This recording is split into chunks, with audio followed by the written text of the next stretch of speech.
Bom dia, boa tarde e boa noite. No episódio de hoje do podcast Desvendando a Nutrição, nós iremos falar a respeito de alimentos funcionais e os seus respectivos compostos bioativos que previnem e combatem o estresse oxidativo. Para falar a respeito desse assunto, nós convidamos a nutricionista Letícia.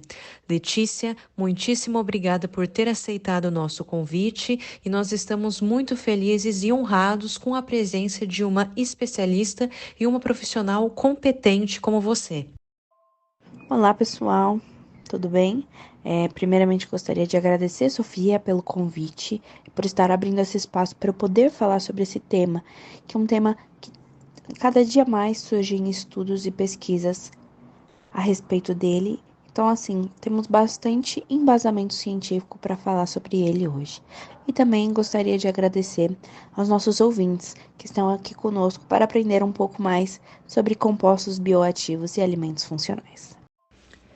Então, a gente vai fazendo um sistema de bate-papo com as perguntas que foram enviadas pelos nossos ouvintes e que estão muito interessados para saber mais a respeito desse assunto. Porém, antes, no caso, eu gostaria de fazer a primeira pergunta. Lê, conta pra gente, inicialmente, o que são esses alimentos funcionais e os compostos bioativos. Sofia, de fato, esse é um tema que para muitas pessoas ele é novo, mas que ele vem se desenvolvendo muito bem e acredito que vai ganhar uma grande notoriedade devido à sua importância quando nós falamos de alimentação e saúde do corpo humano. Mas bom, vamos explicar o que são os antioxidantes. Eles são compostos que agem neutralizando os radicais livres produzidos naturalmente no nosso corpo. Um exemplo disso é durante a respiração celular. De maneira geral, esses radicais livres são radicais que, se forem acumulados, acabam gerando inflamações no nosso corpo. E esse excesso pode atrapalhar os níveis de homeostase que o nosso corpo precisa manter naturalmente para ele ter um funcionamento equilibrado. Então, assim, pode ser prejudicial para a manutenção da saúde e, consequentemente, para a longevidade. Dessa forma, o envelhecimento precoce, as reações inflamatórias e diversas doenças podem ser desencadeadas por conta desse processo. Bom, então, pelo que eu entendi, a gente pode resumir que não temos como impedir a geração de radicais livres no nosso organismo, por conta justamente de ser um processo natural. Então, essa produção de radicais livres, ela pode ser modulada, mas não impedida, é isso mesmo? Isso, seu raciocínio está correto. Apesar de ser uma produção natural do organismo, existem níveis diferentes dela. Os hábitos de vida da pessoa são os principais responsáveis por diminuir ou acelerar esse processo no nosso organismo. Por exemplo, tem estudos que reconhecem que o tabagismo e o etilismo aumentam a produção de radicais livres. Por outro lado, a presença de compostos bioativos se mostram como importantes moduladores dessa produção, ou seja, controlando o seu excesso. Bacana. Você sabe me responder se a gente consegue evitar o estresse oxidativo, então, através da alimentação e da mudança e manutenção de determinados hábitos de vida? Tem alguma receita mágica, uma dieta a ser seguida que você aconselha?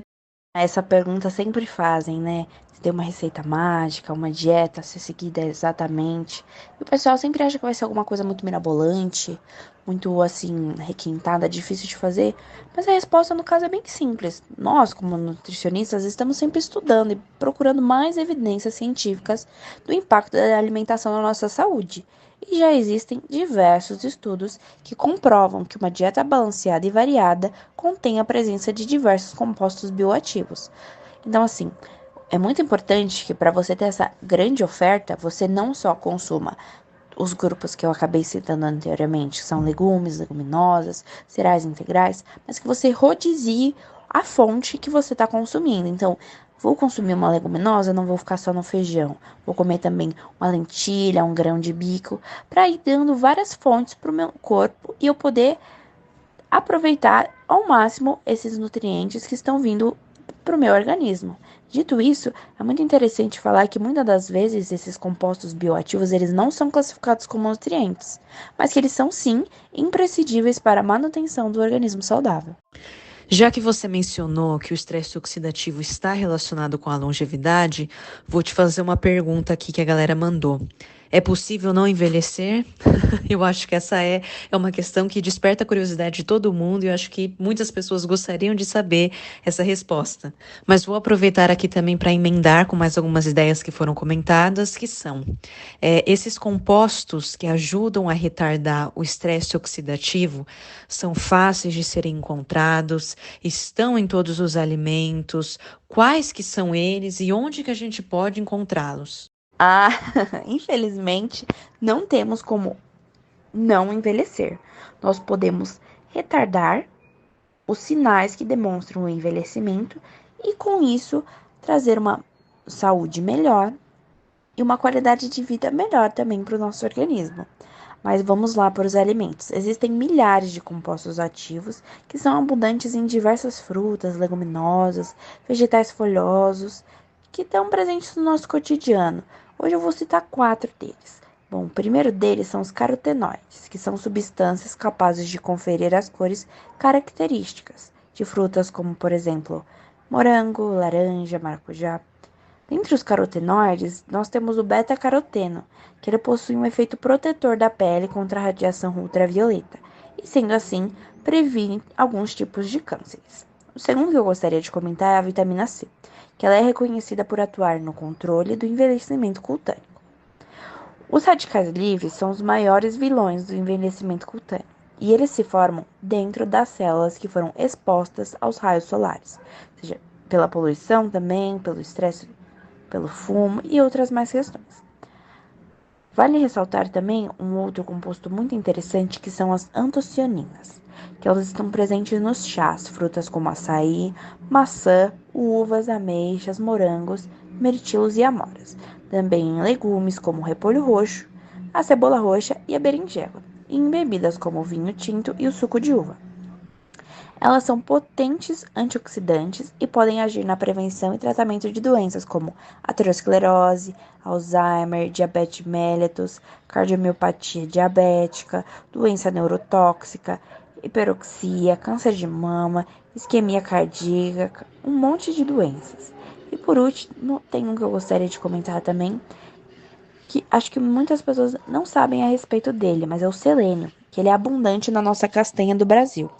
Ela apresenta atividade antioxidante, sendo um elemento muito importante ao combate do estresse oxidativo a nível cerebral e outros fatores nocivos das doenças neurodegenerativas. Por isso, o seu consumo ele é muito importante, uma vez que, retardando esse estresse oxidativo, nós podemos evitar essas doenças. Então, assim, de maneira geral, é super recomendado você comer mais esses alimentos, que pode ser resumido numa frase de: é muito mais benéfico você descascar mais frutas, legumes, coisas de fato que vêm da terra e reduzir o seu consumo de ultraprocessados. Que legal, hein? Então, para finalizar, existe algum limite de consumo desses compostos? Nossa, ótima pergunta, Sofia. O pessoal sempre vê as coisas, fala assim, ai, muito bom você consumir, por exemplo, a castanha do Pará e sai consumindo a rodo, mas nós temos que nos atentar às quantidades que o nosso organismo pede.